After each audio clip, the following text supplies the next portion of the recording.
Hello, people of the internet. This is David with All Beach Everything, doing another playing tip. And before I go into this tutorial, I want to show you some of the new features with the Coach's Eye update, which features 3 new tools. And as you know, in the past, you've got the standard shapes, circles, squares, lines, things of that nature. And for the most part, they're very helpful in kind of explaining how to move on the court, way to set yourself up. But with these new features, I think I'm going to be demoing real quick before I get into the video, really bring a new dimension into this kind of Telestrator app. I think it's going to be really helpful for a lot of people as well as myself. So with this first one, it's an angle app. See, pretty straightforward. Draw one line, draw another line close to that originating point, and you can drag it, move it around, make the lines as big as you want, make the angle as big or small as you want. Pretty straightforward. I'll probably use it something like this just to show how much court a block is taken away, or what part of the court you should be aiming for or be responsible for. I'll probably use it occasionally. This next one I don't really plan on using at all. It's a timer, stopwatch, whatever you want to call it. And as you see, it goes in sync with the video. But don't really plan on using it too much. There's nothing really about beach volleyball that isn't necessarily timed, or they have to be worried about time. The very last one, save the best for last, is the spotlight.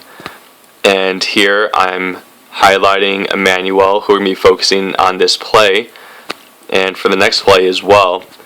And you can move that around, can leave it in one spot while the video goes. Only downside to this is that you can't resize that circle, so it's always going to be that size in the video, but hopefully they change it in the future so I can make it as big or as small as I need it to be. So let's get into this. And playing defense with a cross block is a very, very tough thing to learn, and it definitely takes years of playing experience to really get a feel for it. It has a lot to do with feel opposed to if A then B. And the reason for that is that usually your blocker is splitting the court in two. So either going to be blocking something like this, or if they're blocking the other way, there could be blocking into the sharp cross. And you're never quite sure of how sharp that block is going to be. A lot of it depends on where the set is and where the pass is. So you have to really just read the play as it develops. That includes the pass, that includes the set, as well as the approach that the hitter is taking, as well as arm angle, where they're looking on the court. So don't worry so much about how your blocker is positioned. You're really just focusing on the other team for the most part. And I'm going to show you 3 different examples of 3 different outcomes, and it's really predicated on following the play as a whole. So as I go through this, you'll see this is standard pass, standard set, and instead of jumping into the line like in one of the previous videos I talk about, what happens here, Emmanuel reads the play, gets into that short cross to pick up the cutty, and I'll go back to it again and show the reason why he made that decision instead of jumping into the line. And I'll zoom in just a little bit to give a little more detail. And you'll see that Jake Gibb, as he's making his approach, he's coming in straight in to the ball, and then has to kind of come into the middle just so he can adjust to the set and its location. So if we go through this again, you see he's coming straight in, last second, jumps in towards the middle, a little bit that way, just to adjust to the set. And just because of that little move there, Emmanuel is able to pick up on it and realize that his momentum's taking him that way, and probably be best for him to move with the set. So there's one example, just reading the play. Next play, same thing, we're going to be following Emmanuel back here.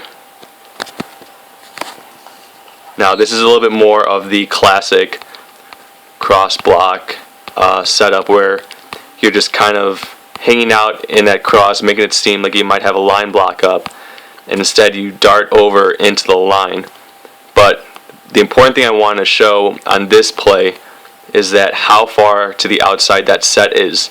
And before I've mentioned using the switch block. So in this case you can switch that block call to a line, but if you decide to stick with the original call, which is cross, then how you want to at least set up is you want to imagine a line that's connecting from the cross corner to the attacker. So you want to kind of position yourself on that line, because if you go either too far towards the middle, then you're going to be giving way too much room into the cross. And if you try and be a little more aggressive and try and really force them into that line, then you have to try and cover too large of a distance to get over to that line, opposed to being a little bit closer, having a shorter path instead. So that's how you probably should position yourself when that set gets to the outside. Just kind of line yourself up as best you can with that cross corner. That should be an optimal position, so that way you force them into the line and you have at least a short enough distance to cover that shot, like Emmanuel did in this play. And finally, instead we're going to be looking at Casey Patterson back here serving. And this is a new technique that I've seen a lot more people do, and actually I'm starting to use it myself too. And since it's kind of a new technique that's being used more frequently, I think people just aren't really sure how to play against it because it's so obvious, I guess you can say. Usually you set up in the cross and you have the option to cover the short cutty or jump into the line. Instead, what you're going to be seeing on this play is that Casey Patterson sets up in the line.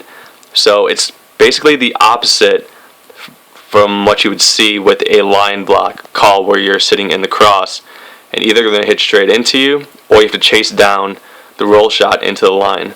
So it's just the opposite here. You set up in the line, either going to hit right at you, or you have to be prepared to hit into, jump into the short cross.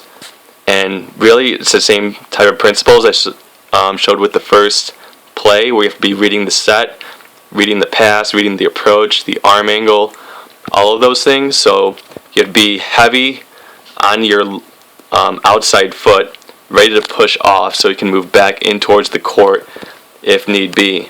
And as we'll see here, he makes the read, has momentum going that way, and is able to pick up a ball which otherwise would be almost impossible to get to. So that's pretty much it for this playing tip. So with a lot of the other playing videos that I've done, especially with line block setups, it's pretty straightforward. You know what to expect, whereas with the cross block you have to kind of play it by ear and just use your instincts. So get as much playing experience as you can with it, because you will have to use it more and more against more powerful hitters. But other than that, just try and use some trial and error, see which method works best for you, if you want to sit in that line or wait in the cross and be ready to move. So that's it. I hope you learned some stuff. You can check out some more videos online at the blog, as well as on the YouTube channel. Thanks for watching.